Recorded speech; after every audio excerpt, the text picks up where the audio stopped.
Hello everyone, welcome to EduChemy. My name is Anshuman, and in the practice for prelim series today we are going to solve 5 questions related to Indian economy. Now if you want to access all the free resources given by EduChemy, all you need to do is scan this QR. If you like this video, you can hit the like button and you can subscribe to the channel. So let's begin with the first question. It is related to reverse charge mechanism. अगर आपने GST के बारे में पढ़ा है in Indian economy, आपने taxation के अंदर पढ़ा होगा इसको, तो आपको जरूर पता होगा what is reverse charge mechanism.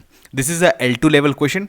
आपको थोड़ा सा इन डेप्थ नॉलेज होना चाहिए जीएसटी का, तभी आप इस क्वेश्चन को सॉल्व कर पाएंगे. Now the question is the term reverse charge mechanism in goods and services tax GST framework pertains to. The first option given, option A, is exempting GST on specific essential goods due to disruptions caused by COVID-19 restrictions on production. Now, option B is introducing a mechanism to counterbalance the impact of an inverted duty structure on domestic manufacturing. Option C is allowing small taxpayers to simplify GST procedures and pay a fixed rate based on turnover. D is shifting the responsibility of tax payment from the producer, supplier to the recipient of goods.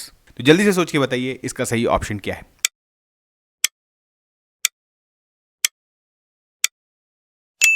Now इसका सही option है shifting the responsibility of tax payment from producer suppliers to the recipient of goods. Now before going into की what is reverse charge mechanism, अगर आपको इन सारे options को eliminate करना था तो आप कैसे सोच सकते थे. नाउ आपको पता है exempting GST on specific essential goods due to disruptions caused by कोविड-19 रेस्ट्रिक्शंस, ये एक तरह का रैंडम स्टेटमेंट है जो कि यूपीएससी जनरली क्वेश्चंस में बनाती है. तो आपको इस तरह के रैंडम स्टेटमेंट्स को आइडेंटिफाई करना बहुत जरूरी है. Now if you see the statement B, it is related to inverted duty structure, तो डेफिनेटली जो है यहां पर आप देख सकते हैं it is not related to GST. The third statement is, जो कि आपको पता है इज रिलेटेड टू जीएसटी, और मैं आपके लिए छोड़ता हूं, आपको ये थोड़ा सा गूगल सर्च करना है या आपके जो भी नोट्स आपने जहां से भी पढ़ा है आपको बताना है कि जो स्मॉल टैक्स पेयर्स को सिंप्लीफाइड वे में जीएसटी इंप्लीमेंट करने के लिए होता क्या है कि उनको एक फिक्स्ड, आप बोल सकते हैं रेट पर बेस्ड ऑन देयर टर्नओवर उनको चार्ज किया जाता है जीएसटी के जैसा. Now this is a component of our goods and services tax. तो आपको बताना है कि इस कंपोनेंट को हम लोग किस नाम से जानते हैं. Now if you see the statement D और द ऑप्शन डी, तो यहां पर क्या है, shifting the responsibility of tax payment from the producer suppliers to the recipient of goods.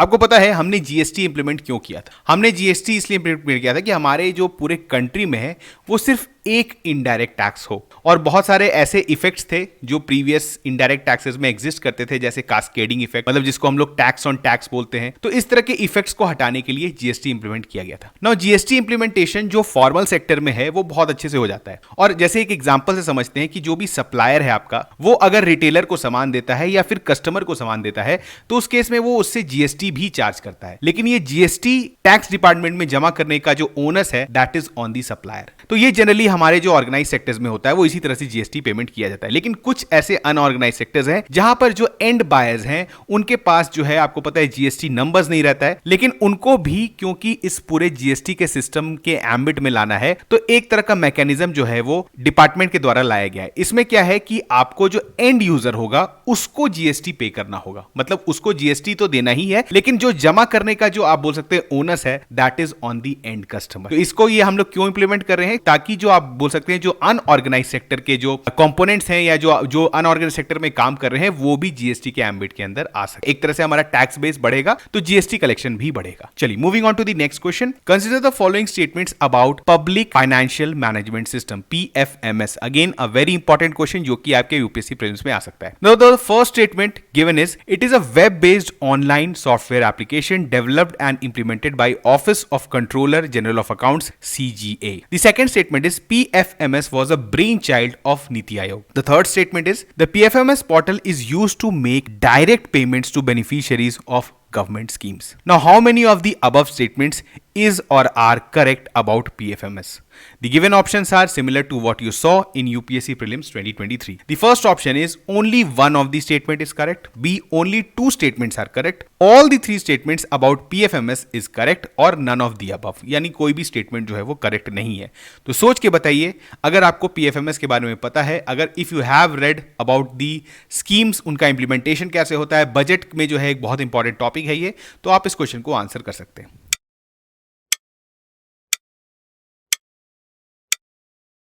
तो इसका सही आंसर क्या है, ओनली टू. तो यहां पर जो गलत स्टेटमेंट है that is statement 2, PFMS was not a brain child of NITI Aayog. तो नीति आयोग के पहले ये आपको बोल सकते हैं ये एग्जिस्टेंस में था और इसको इस तरह के आपको स्टेटमेंट्स यूपीएससी भी देते रहेगी।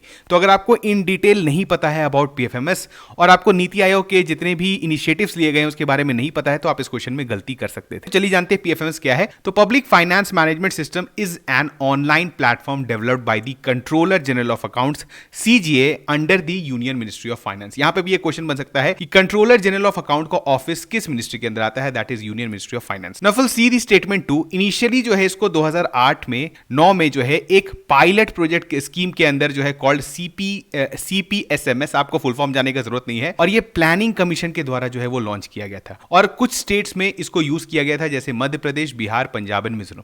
बेसिकली जो गवर्नमेंट ऑफ इंडिया के जो स्कीम्स हैं उसके अंदर जो आपके जो पैसे एलोकेट होते हैं उसका प्रॉपर एंड जहां जहां वो पैसा पहुंचना चाहता है उसी को ये मैनेज करता है पब्लिक फाइनेंस मैनेजमेंट सिस्टम। अब इनिशियली हमने बोला कि इसको एक पायलट स्कीम की तरह यूज किया गया था और इसको कुछ फ्लैगशिप स्कीम्स में ही यूज किया जा रहा था, जैसे आपको पता है मनरेगा में, एनआरएचएम में, एसएसए में, पीएमजीएसआरवाई में कुछ इंपॉर्टेंट स्कीम्स थे जिसमें इसको यूज किया जाता था। लेकिन लेटर ऑन आपको पता है गवर्नमेंट ने इसे इसका जो है एम्बिट इंक्रीज कर दिया गया और जो बेनिफिशियरीज थे उनको इसी मेथड को यूज करते हुए डायरेक्ट पेमेंट किया गया।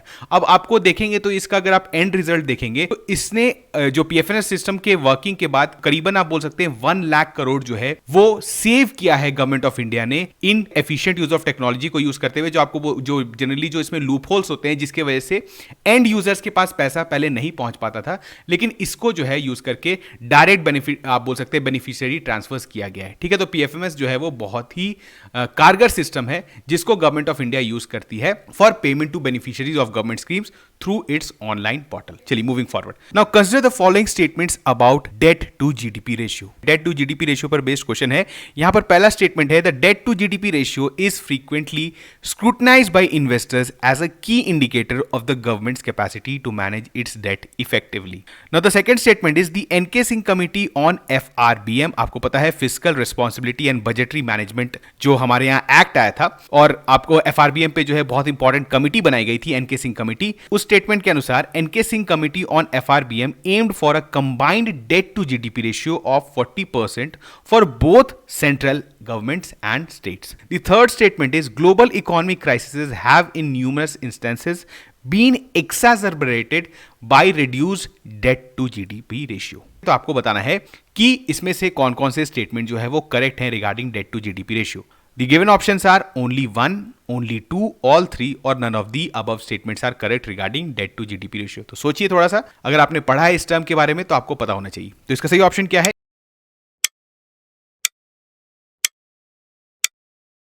इसका सही ऑप्शन है only 2 statements are correct. Now again statement 2 is wrong. बाकी सारे जो आप बोल सकते हैं जो स्टेटमेंट्स थे वो बिल्कुल सही है, लेकिन जो स्टेटमेंट 2 में है अगेन जो डेटा होता है उसको आपको बहुत ध्यान से देखना है। यहां पर डेटा यूपीएससी जनरली गलत कर देता है और उसमें एक स्टेटमेंट गलत हो जाता है। तो यहां पर देखिए debt to GDP ratio definitely serve करता है as an indicator of a country's ability to meets its financial obligations. Now किसी भी कंट्री में जहां पर उसका जो डेट है, जो उस कंट्री का डेट है, सॉवरेन डेट जिसको हम लोग बोलते हैं, और उसका जो जीडीपी है उसके रेशियो से कोई भी इन्वेस्टर, फॉरेन इन्वेस्टर अंदाज लगा सकता है कि अगर हम लोग अपना पैसा यहां इन्वेस्ट करते हैं तो क्या ये पैसे पे हमें अच्छे से रिटर्न मिलेगा। तो ये किसी भी कंट्री का अगर डेट टू जीडीपी रेशियो कम होता है तो उस केस में ये माना जाता है कि ये इकॉनमी काफी अच्छा से परफॉर्म कर रही है। जनरली आप देखेंगे जो सॉवरेन बॉन्ड्स जो गवर्नमेंट इशू करती है उस समय भी जो है बहुत हद तक जो उसका इंटरेस्ट रेट होता है वो इसी पर डिपेंड करता है कि उस कंट्री का डेट टू जीडीपी रेशियो क्या है ना। अगर आपका बहुत ज्यादा डेट होगा तो उस केस में कंट्रीज को हाई इंटरेस्ट रेट पे पैसा इंटरनेशनल मार्केट से लेना पड़ता है, तो उस केस में जो है कंट्री का डेट बढ़ता ही चला जाता है। Now if you see the statement 2, the NK Singh committee बहुत ही इंपॉर्टेंट कमिटी है of FRBM envisioned a specific debt to GDP ratio with the central government targeted at 40% and state and 20%. तो combined जो था debt to GDP ratio of जो centre और state का that is 60%। तो यहां पर ये जो 40% था ये आपको गलत स्टार्ट दे दिया गया था और यूपीएससी भी सेम काम करती है। स्टैटिस्टिक्स को लेके, डेटा को लेके आप जब भी किसी स्टेटमेंट में देखे तो थोड़ा सतर्क हो जाए, क्योंकि यहां पर डेटा चेंज करके आपसे वो स्टेटमेंट गलत करा सकती है। Now moving forward, consider the following statements regarding International Finance Corporation, IFC, again a very important organisation. Now the first statement is it was established as the private sector arm of the International Monetary Fund. The second statement is it offers investment advisory and asset management services to encourage private sector development in developing countries. Now this is a L1 level question because IFC जो है वो काफी news में रहता है और एक ऐसे प्रीमियर ऑर्गेनाइजेशन का ये पार्ट है कि आपको पता होना चाहिए। ठीक है, तो इसे मैं इजी में ही कैटेगराइज करूंगा, इसको हम लोग L1 में रखते हैं। Now which of the above statements is or are correct? One only, two only, both of the statements are correct or neither one not two? जल्दी से बताइए इसका सही आंसर क्या है।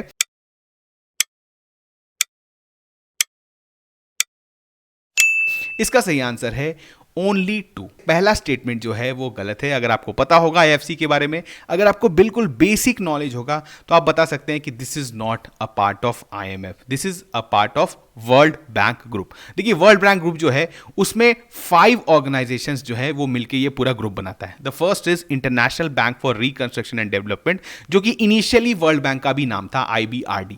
नाउ इसके बाद क्या है, international development association IDA, international Finance Corporation IFC, multilateral investment guarantee agency MIGA and international centre for settlement and investment disputes. Now इसके बारे में कुछ इंफॉर्मेशन आपको स्लाइड में दिया हुआ है, आप देख के पढ़ सकते हैं। इन सारे ऑर्गेनाइजेशंस का जो है वो डिफरेंट आप बोल सकते हैं मोटो है और पर्पस है।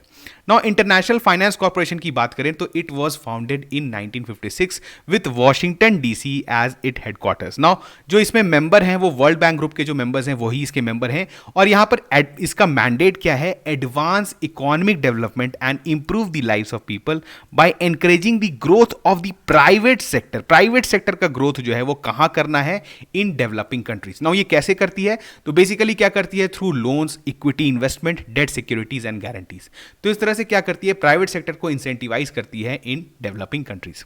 Now the recent mention in the news of participatory guarantee system for India PGS India is linked to which of the following. Again इस तरह के क्वेश्चंस UPSC में पूछे जा सकते हैं, तो आप बताइए कि participatory guarantee system for India PGS India जो है वो किससे रिलेटेड है। The first option is encouraging women entrepreneurship. B, promoting private investment in warehouse development. C is certification of organic farming. Or D, advancing the development of indigenous tribal communities. सोच के बताइए इसका सही आंसर क्या है।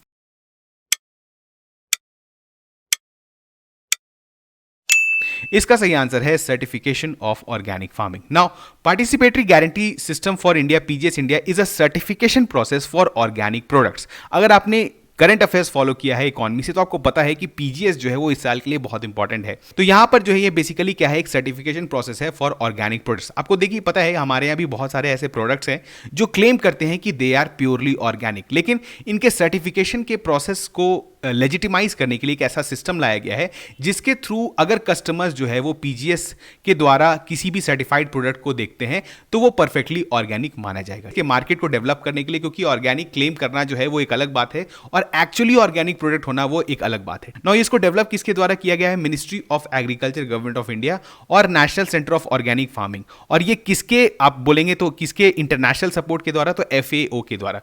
Now यहाँ पर बहुत सारे इंटरनेशनल स्टैंडर्ड्स को ध्यान में रखते हुए जो ग्लोबली फॉलो किया जाता है उसी पर बेस जो है ये पार्टिसिपेटरी गारंटी सिस्टम इंडिया में लाया गया है। ठीक है, तो it is related to organic products. बस अगर आपको इतना पता होता तो आप इस क्वेश्चन को सॉल्व कर सकते हैं। ठीक है, now in the end again just a reminder for you कि हमारा जो UPSC प्रीलिम सपोर्ट प्रोग्राम है वो लाइव हो चुका है and you can enrol in it at an offer price of 11,000 rupees only, और ये कब तक वैलिड है, 31 दिसंबर। तो आप इस ऑफर को अच्छे से कैश करिए, बिकॉज अगर आपको पता है कि now is the right time to start preparing for prelims. अगर आपने आंसर राइटिंग कर लिया है बहुत अच्छा है, आपने मेंस के लिए ऑप्शनल तैयारी कर ली है बहुत अच्छी है, लेकिन अब आपका जो टाइम है that should be on prelims preparation and CSAT also. तो आप इसमें जो है इनरोल करके अपने प्रीलिम्स को सही डायरेक्शन में जो है वो मूव कर सकते हैं। ठीक है, तो चलिए मिलते हैं नेक्स्ट वीडियो में, तब तक थैंक यू।